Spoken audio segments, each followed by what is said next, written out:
Welcome to Series 1 in the collected lectures of Joseph Campbell. This talk, the first in Volume 1, Mythology and the Individual, is entitled The Celebration of Life. It was recorded at the Cooper Union in New York City on March 1st, 1967. And now, Joseph Campbell. Many of you, I'm sure, have heard the saying that mythology is other people's religions. Now, I'm going to ask you in these talks to put yourself in other people's shoes and have a look at your own as mythology. Nietzsche has said, this is the age of comparison. Works on all levels. And in the realm of what I'm calling mythology, which many people call religion, there are cross-influences operating today that would have been thought impossible 100 years ago. Furthermore, it's good to recall, to remember, that our cultures and our races, the Mongoloid, the Negroid, and the Caucasoid races are very, very late arrivals in the history of the human species. And we already have very interesting evidence of religious or mythological practices in races long antedating ours. For instance, in the high Alps, that were discovered in the 1920s, in very small caves, right on the level, right below the ice level of the glaciers, little shrines containing the skulls of cave bears. Now, during the course of the last glaciation, the boom glacial period, those caves were covered with ice. No one could have gone there. And after the time of that glaciation, there were no cave bears in the world. So these little shrines with these cave bear skulls and little fires and little instruments of showing that there had been worship practice there date from 200,000 years ago. What is this mystery that makes the human species bow before some sign of mystery? Each of us has been brought up in some tradition that has its imagery of that mystery. But the point I want to start out with is that in the human heart and in the human mind, no matter what the race, the culture, the language, the tradition, there is this sense, or at least the possibility of experiencing the sense of a mystery and an awesome mystery, and a very terrifying mystery, inhabiting the whole universe, the very mystery of being itself. And here in these very early little signs, these very early shrines, we have the evidence of man 200,000 years ago bowing,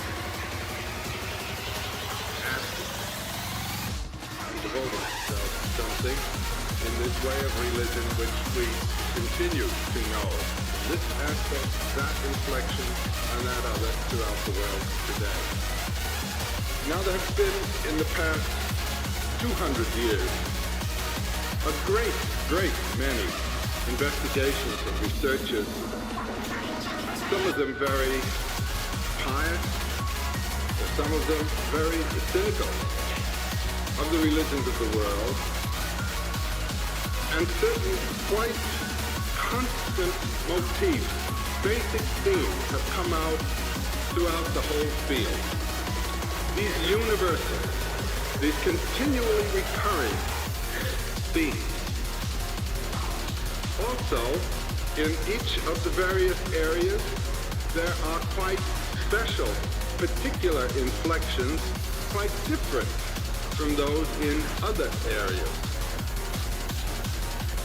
That is to say, we have this spectacle of continuity and consistency, and at the same time, differentiation. Now, I want to speak tonight in a very general way to the main problems that these situations and these observations bring up. What are the functions, the human functions served by mythologies, by symbolic forms, which have been served, we can now say, for 200,000 years, and have sustained the race, even on the simplest level and even on the levels of the highest culture. We all know the greatest monuments, the greatest architectural and art monuments are in celebration of these mysteries. I don't care where you turn. These are the things we now go by jet see. Let us consider this problem.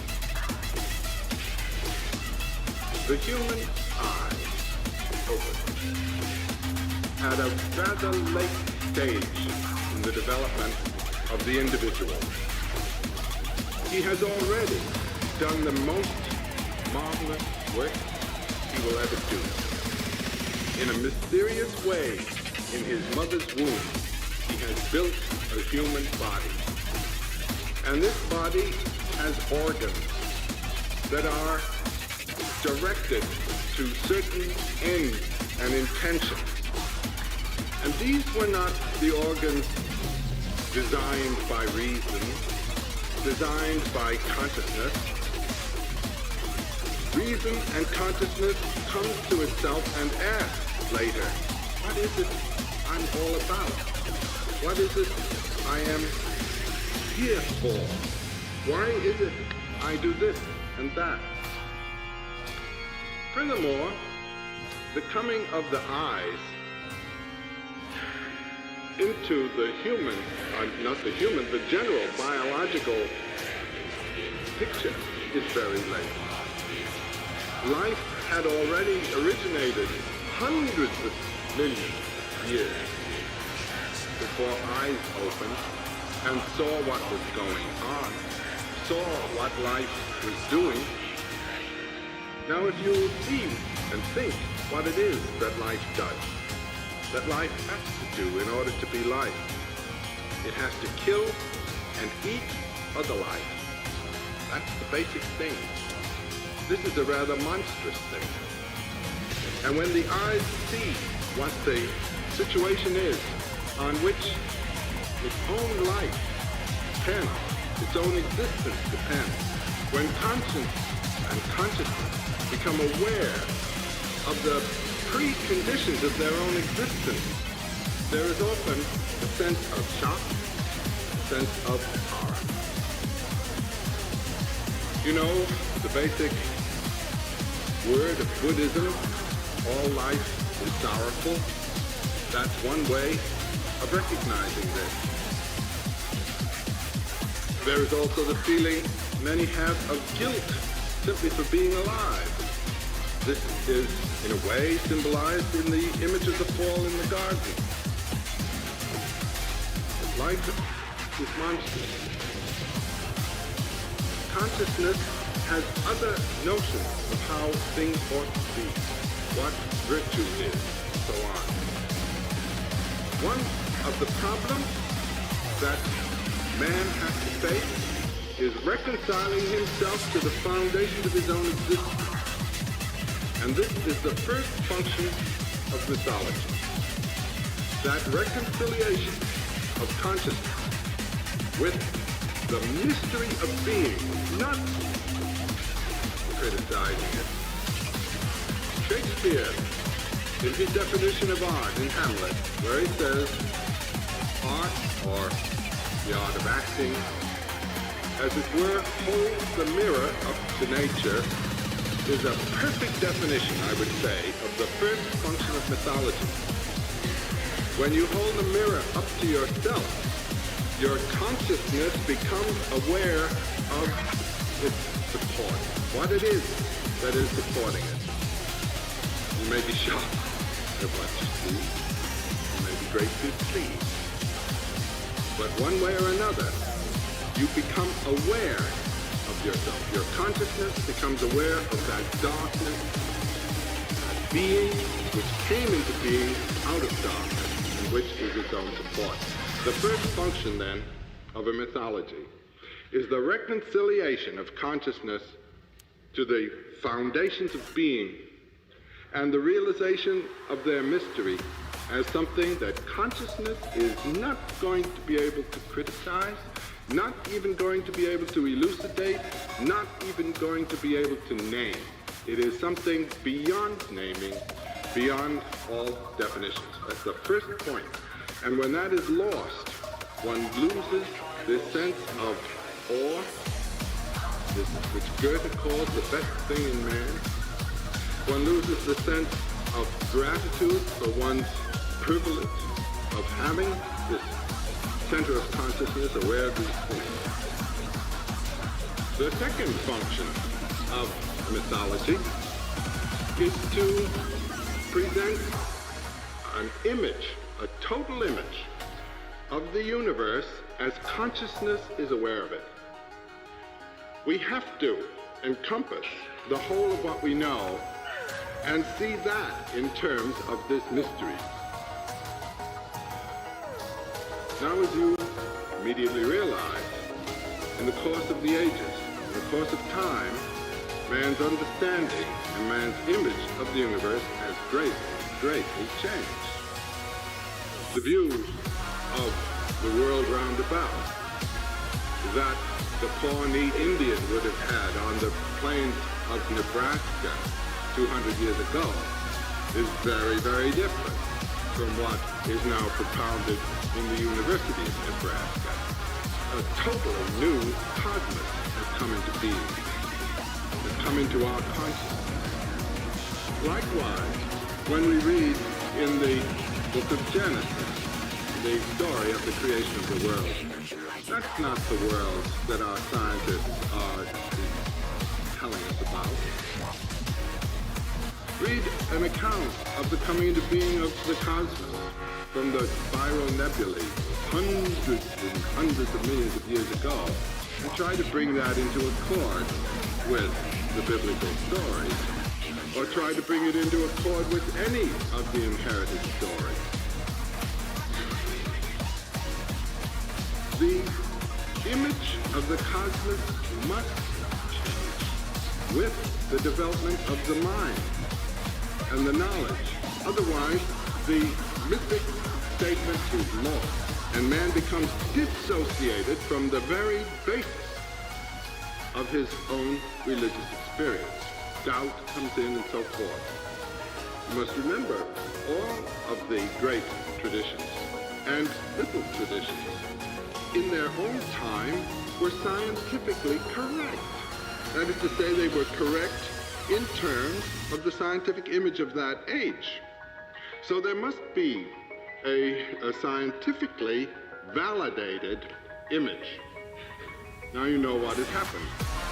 Our scientific field has separated itself from the religious field, or vice versa. It was actually the religious community that rejected the scientific community in the 17th century. And this divorce is a fatal thing, and a very unfortunate, and a totally unnecessary. There is no reason whatsoever for clinging to the literal reading of a scientific statement that is 4,000 years old. It must be read another way. And there is something else being said there, which is lost if you either hang on to the old science or reject.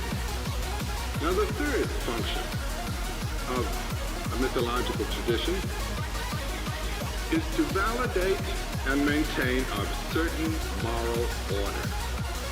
Now, these moral orders greatly differ from one society to another. For example, the requirements of a primitive hunting community are very, very different from those of a primitive planting community. What is required of the young men and women when they mature is in each case quite different. Likewise, in a complex society of differentiated tasks with professional doctors, medical men, professional astronomers or scientists, professional governing people, professional trading people, all of these coordinated in one society, we have a quite different social problem, quite different moral problem from that of a simple primitive community. And so there is this variation from society to society in terms of the social orders. Now, some of these social orders are extremely ruthless and fierce in their requirements and extremely narrow in their demands. Individuals may be thus divorced, separated, so to say, from their own nature. Read some of the descriptions in the anthropological works of the primitive initiation rites.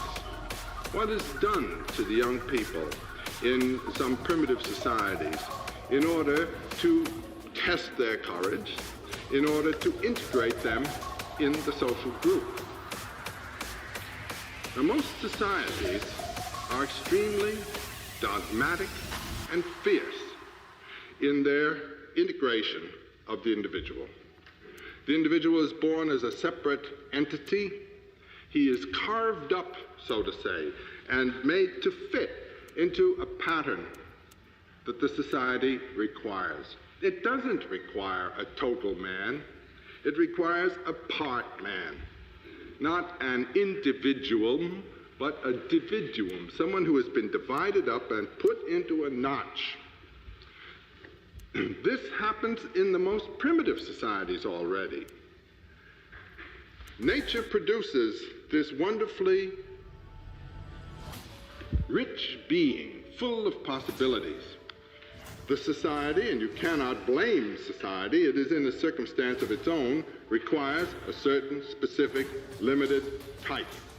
It's got to have that, otherwise it can't exist, particularly on the primitive levels where the margin for existence is very, very slight. And so the individual is, so to say, carved in shape, scarified and teeth knocked out. His body is changed so that he'll know, I'm a member of this group, not that group. One of the very important essential ideas in mythology and in the rites of a mythologically based culture is that the individual must be shaped. He must be made to react in the way that that culture wants.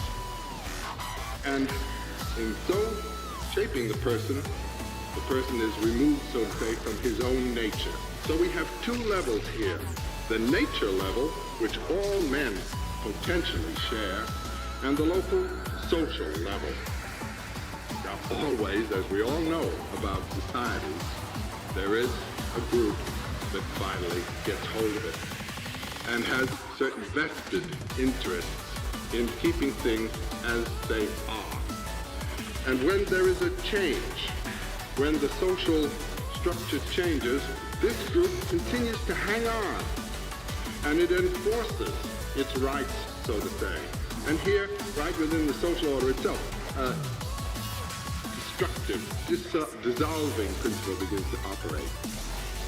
We can see this in the history of religions. One of the great crises, for instance, is the 12th and 13th centuries, when the pattern of early medieval Christianity began to disintegrate because new ideas were coming in, new possibilities were opening up. A much more highly educated and multitudinous elite glass was developing, and the old comparatively simple ideas no longer held. There was a terrific fermentation at that time, heresy all over the place. Heresy is the life of a mythology, really, and orthodoxy is the death. The fourth function of a mythology, then, is to center and integrate the individual in relation to himself, the microcosm, in relation to his society, we'll call that the mesocosm, the in-between cosm, in relation to the universe as he's able to know it, and finally, in relation to that ultimate mystery of which I spoke in the beginning. Now let me say a word about the problem of integrating the individual, what the problem is here, because this is the thing that has been the same. Societies have changed, but the problem of the individual in his life course has not greatly changed. The human being is a very strange animal. He matures when he is about 20 years old. He has been growing for 20 years. Most animals, that's the length of a lifetime. So here is a creature who has grown for 20 years in an attitude and in a position largely of dependency, uncertain of himself, turning, particularly in the earlier years, the first 12 or so, to his parents for help, instruction, protection, approval, and punishment. This creates a psychological structure of dependency. The individual is in an attitude of dependence on parental figures. Then we ask him to become responsible, to assume responsibility, grow up. This is the crisis of the transit from infancy to adulthood, from dependency to responsibility.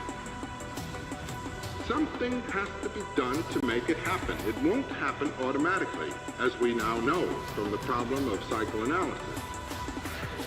A person who looks like an adult, but every time responsibility is thrown upon him, turns around to see where mother or daddy is, just hasn't passed that threshold. A neurotic is a person who is having responses of dependency when they ought to be responses of responsibility. That's all it is. So then he goes to a psychiatrist who tells him, grow up. That's about all the problem is. But that's not so easy. Because after you have, the business of a reflex, stimulus, response. The response takes place. The response of dependence. Now suddenly it's got to be responsibility. And so here it's going, you say, oh, gee, look, I'm 30 now. I've got to be over here. And the thing gets mixed up. The primitive and traditional initiation rites have to do with transforming the mode of reaction. Sometimes, and usually terrifically frightening and actually very painful rituals so that the individual will no longer think he's a little boy. There's some rather amusing ones in relation to this from Australia, for instance, where things are pretty fierce. When little boys begin to become kind of nasty and difficult for their mothers to handle, the women get together and give them a good beating around the legs with sticks and so forth, and then in a few weeks, something very interesting happens. The men, all dressed up in strange, godlike costumes, such as the youngsters have always been taught were the figures of the divinities, they come in with bull roars and yowls and all kinds of terrifying noises, and the children, the boys, run to their mothers for protection. And the mothers pretend to protect them. And the men grab them and take them away. So mother's no good anymore. Now they have to face this thing. And then what they have to face is really no fun. One of the little crises, the boy is behind a screen of bushes, and a lot of very interesting things are going on outside at night, dances and so forth. The boys are told not to look. Well, any boy who does look, can you imagine what's done with him? He's killed and eaten. That is one way to handle juvenile delinquents. Any youngster who will not cooperate with the society that is supporting him is just eradicated. Then he is given a chance to see what's going on out there. So he's sitting, a scared kid, I mean he's about 12 or 13 years old, at the end of this dance field, and it's night. A strange man comes out performing the myth of the cosmic kangaroo. And this, I'm not kidding. Then the cosmic dog comes out and attacks the kangaroo. This is all part of the mythology of the totem ancestor. And after the youngster has seen this, here he's sitting down the end, as though you were watching a show, you know. And these two big fellas come rushing down the field and jump on the kid and continue to jump on him. Well, now he's going to remember kangaroo and dog forever. This thing is built in. They may not be bright, but they get the point. And there aren't many points to be got. There are other things that happen that I won't go through, but they're all pretty exciting, let's say. And when they're all over, the kid isn't the kid he was before he came. A lot has happened. His body has been changed, and he's then sent back to the girls. And there's one of them already selected to be his wife, and he's now a guaranteed little man. And he's going to behave as a man of this crowd ought to behave. That's not quite the way we educate our youngsters. We have another idea for them. The traditional notion of a mature adult is a person who behaves as he ought to behave, who behaves as the society has always asked him to behave. Grandpa behaved this way. So did great-grandpa. And every kid who didn't was eaten. So we all behave this way. That is to say, the adult is the one who accepts and represents the order of the society without question.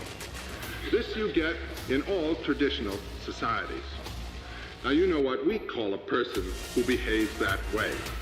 This we call a stuffed shirt. He has never built anything particular out of himself.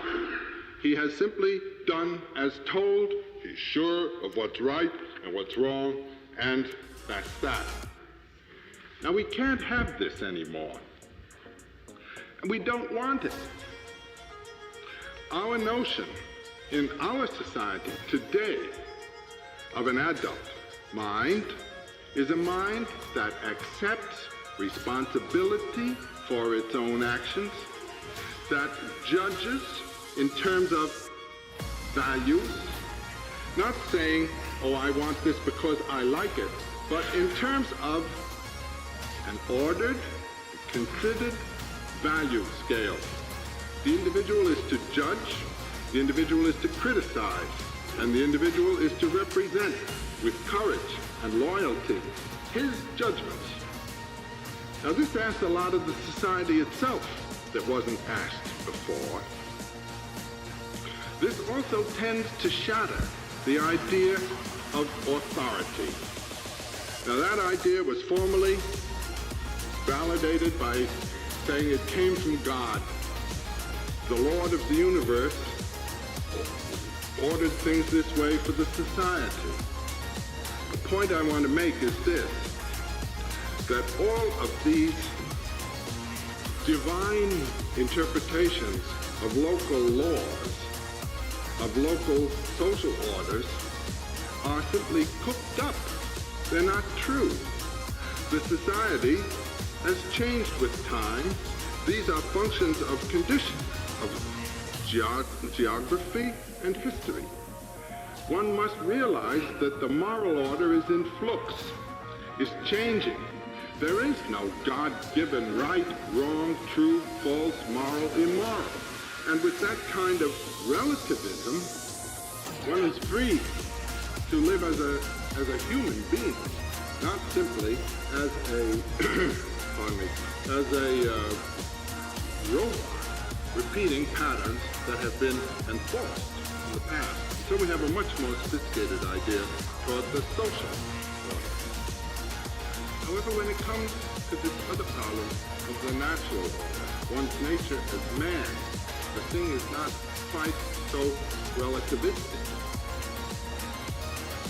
Now, the next stage in the mystery of the human development is that of old age coming on. Just about when you learn how to do what they've been trying to teach you, you begin to fumble. And then you have to sort of pull yourself together, and for another few years, act as though you still could do it.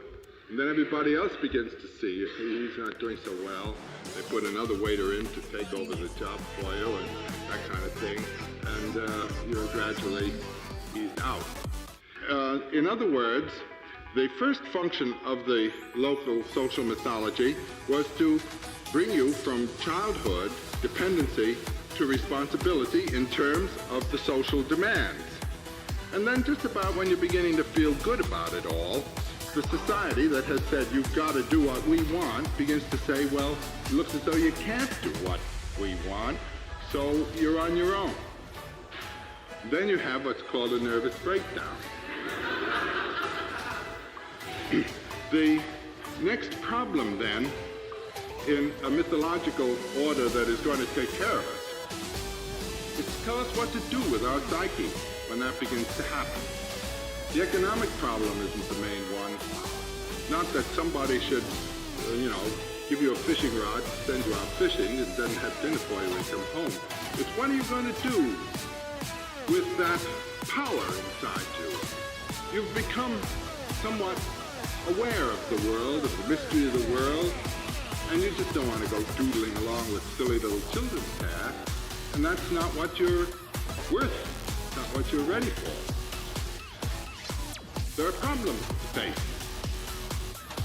The most challenging one is death. Man is the only animal that knows he's going to die. And as soon as you fumble that ball,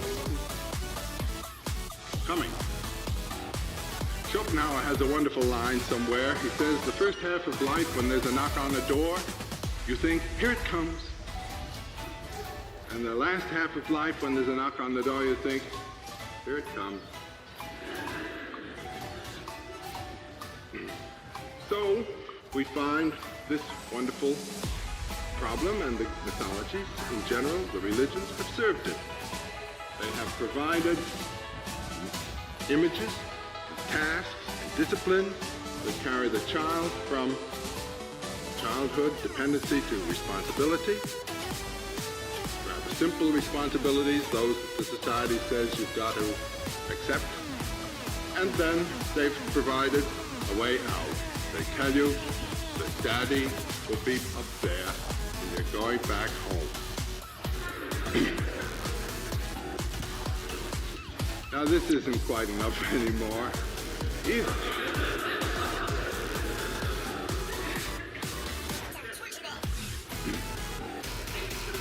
Is it any wonder that our clergymen look a little bit anxious these days?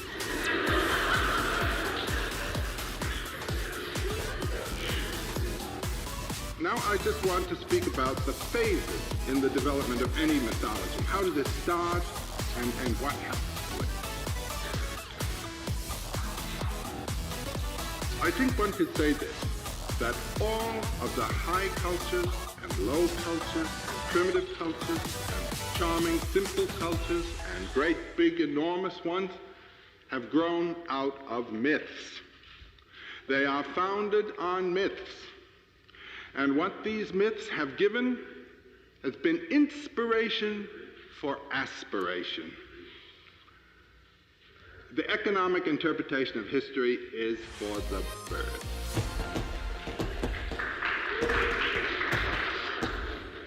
Economics is itself a function of aspiration. It's what people aspire to that creates the field in which economics works. And people who don't have any aspirations, you know, the problem of a businessman who can't get people to want anything. It's the want, it's the aspiration. And what is wanted is not simply 1, 2, or 3 meals a day in a bed. That's not enough. It's got to be much more than that to make a life. Now, where do these aspirations come from? They come from a very wonderful, childlike thing, fascination. You know, if you wanted to make money today, I'm no economist, but I'll bet the thing to do would be to invest your money in something like cameras. Things that people play with. Things that they're fascinated by. These fascinations are the creations of new activities. And when we look at the old cultures, we can see, and some of it is very strange to see indeed. What is most fascinating to begin with is one's neighbor, particularly if the neighbor is a very strange-looking creature. Now think of man in the old days. He was a minority on the planet.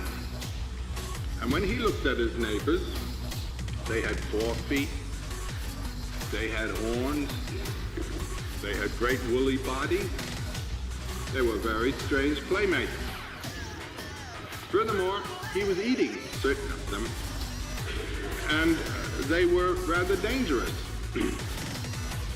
He had to arrange some kind of arrangement with his neighbors, namely these animals. And we know that the first religious rite and the first religious address, so to say, was to animals, their neighbors. These were the images of God, as our neighbors are today, but they're not 4-footed for the most part. Some of them act that way, but they're not. The animal world was the first inspiration, and the divinities were animal divinities. And not only that, but just as kids, when they identify with something, when they are fascinated by something, they act like it, they play it. So the original rituals, the hunting people danced buffalo dances, deer dances, called themselves after the names. Their tribes were called weasels and buffaloes and all these things. They were in covenant, so to say, with the animal world. And the notion was, this is a very interesting thing, that through this covenant, the animals gave their bodies willingly to be eaten, because only the body dies. The being comes back. If you return the blood of the animal to the earth, the life is in the blood. The earth is the mother of life, and the animal will be back next year. A fundamental hunting right. If you want the animals to be back next year, you have to perform this. People who lived then in the plant world, the world of the tropics, where nature was a plant world, they saw something else. They saw that out of rot, out of decay, there comes life. And this notion that out of death comes life becomes a very important thing in the tropical cultures. And it led to what is a very horrible pattern of rituals. Rituals of human sacrifice. Killing people. Letting them rot.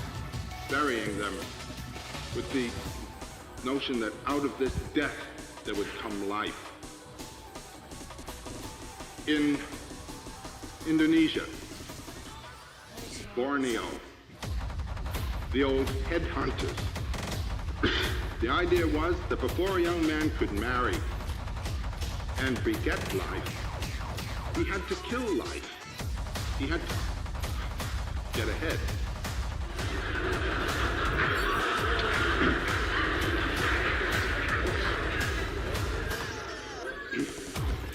And if you've ever witnessed any movie or by any other means the representation of a Borneo marriage ceremony, the head is right there when the young couple are having their wedding dinner and the head is being fed, and the youngster who's going to be born is going to have the name of the man who had that head.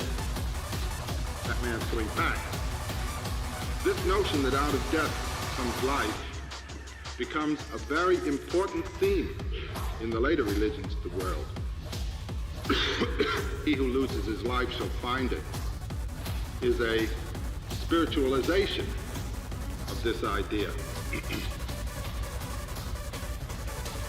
Then, when the first cities appear in Mesopotamia, about 3000 BC, large communities grow up based on agriculture. The planting has to take place a certain time, reaping a certain time, and there are professional priests watching the heavens to know when those times were, when those times came. And those men became aware of the movement of the planets through the fixed stars. And they calculated and recognized that these planets were moving in mathematically inevitable courses. And the idea came into being at this time in Mesopotamia of a cosmic order of mathematical precision. On and on, eons, as the day comes and goes, the year comes and goes, the eons come and go, and the whole society must go into accord with that. This idea that the human society should reproduce the heavenly order comes in. The neighbors now were the stars and the planets, and this still lives with us in our religions. All of our religions have inherited this motif from the old Babylonian world. It went out with the higher civilizations to India, to China, even across the Pacific to Mexico and Peru. And you see these great towers, these great temple towers that represent the mountain of the world, and on it's the axis of the world around which the world turns as it does around the pole star. The whole world and society and the individual in it are like the planets moving in a great course. Now in the 1920s, Sir Leonard Woolley, excavating in the old city of Ur, remember Abraham, the man from Ur, left the ziggurats. Sir Leonard Woolley, excavating in the graveyards of Ur, found graves in which there were 30 and 40 people buried, all of them in court attire, who had been buried alive. When the king died or was killed, at a certain time in the movement of the planets, when the moon goes down and the planet Venus along with the moon, that was the end of an eon. The king and his entire court walked into the grave. They were playing a game. Just as the hunters were imitating animals, just as the planting people were imitating plants, so the high civilizations began with princely, aristocratic little groups imitating the stars to the death, going all the way. The whole court, at the end of an eon, went in the grave so that another court could come. And it's a very poetic thing, really. The harpists, the little girls who played the harps, we have these harps. They have been excavated and restored. These little skeleton hands. The girls' hands were still on the harp strings. The women in one of the graves had golden hair ribbons. One girl didn't have her golden hair ribbon on. It was found, thank you, Johnson, in her pocket. She had been late for the party and hadn't had time to put her ribbon on. Well, now we don't do that anymore. That kind of action has fallen into desuetude. Nevertheless, the king still wears the golden crown of the sun. The kingly paraphernalia of the installation of Queen Elizabeth and so forth, or of the burial of Winston Churchill a couple of years ago, was an imitation of these heavenly movements. And even in our own country, the burial of President Kennedy, those horses with their black feet, their feet blackened, the color of the horse, the cannon and so forth, the number of the horses, the horse with his inverted stirrups and all of these are imitations of old rites in which the king is dead and his vehicle, his horse, is going with him. The sense has gone, yet the poetry somehow echoes. What happens is that the old fascination disappears, an echo remains, and you have, as it were, the vestige of a mythology. The problem of our present age is to recreate the mythology for today, on which people will live, on which the society will grow. It is being done. It's being done well. People aren't always looking in the right place for it, but it is taking shape. Our great artists, our great poets, our great scientists. Read, for example, Erwin Schrödinger's little book, My View of the World. This is a vision of a poet and of a first-rate physical science. And it has the same song in it that one reads and hears in the old Upanishads and in the sayings of the great prophets, right out of today's experience. Nature is still ours. It is in us. It is in the universe. And what it shows is that tremendum, that mystery that was shown in the first place. And that's the basic problem of the poet and of the myth, as I said in the first place, to reconcile consciousness to its own source, namely nature, and or what one might conceive to be within or behind nature. Secondary to that is the social situation. Now, in our society, the social problem is turned over largely to the police and to Congress. It's a purely practical matter. However, the creatures that constitute the society, these are today the neighbors. They really are. The idea of a personal God living somehow somewhere else, out there, there is no out there anymore, there's no more up there. It's awfully difficult to validate. But it seems to me if one's looking for the personality of God, it's right here in the multitudinous personalities of those around us. Everything I find in the poets, in the scientists, who push through to this mystery, points not to the animals as our neighbors, not to the plants, not to the planet, but to that other one, the thou whom you face, who's not the thou you would want him to be. He's other. And it's that recognition of otherness that is absolutely basic and necessary. Now, this doesn't mean that you have to give up your otherness in recognition of him. There may darn well be collision. but it's got to be collision with reverence and respect. I've been reading recently a great many medieval works, and these involve, particularly in the Arthurian romance and so forth, knights in combat with each other, fiercely in combat, with complete respect for each other, even love for each other. And there's one wonderful line in Wolfram von Eschenbach, when two brothers who didn't know they were brothers were in combat. In fact, they were half-brothers. One was a Christian and the other was a Mohammedan. They were in combat. And Wolfram says,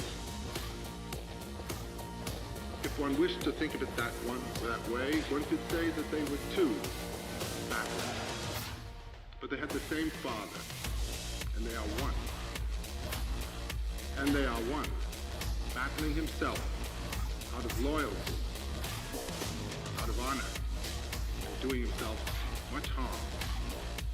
But that's the tragic sense. As I say, life begins, and that's the first thing that the eye sees. Life eating itself, killing, but that's life. And the reconciliation of consciousness, which revolts from this, to that, and its affirmation, that is the song of mythology. It has been the song of the religion. And with that little affirmative theme, the affirmation of life as is, I would say we have the key to the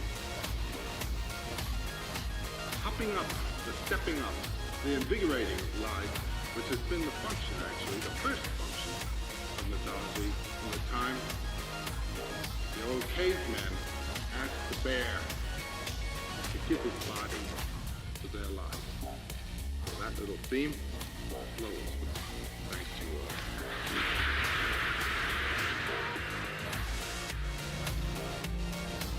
You have been listening to The Celebration of Life, the first talk in Series 1, Volume 1 of the Collected Lectures of Joseph Campbell. This lecture is cataloged in the Joseph Campbell Archives as L166. This recording was edited by Mark Watts and produced by the Joseph Campbell Foundation in association with Roomful of Sky Records. Our theme music was by Richard Patterson and Bird Studio. Additional engineering by David Ruffle. Please visit us on the World Wide Web at jcf.org. I'm Maura Vaughn. Thank you for listening.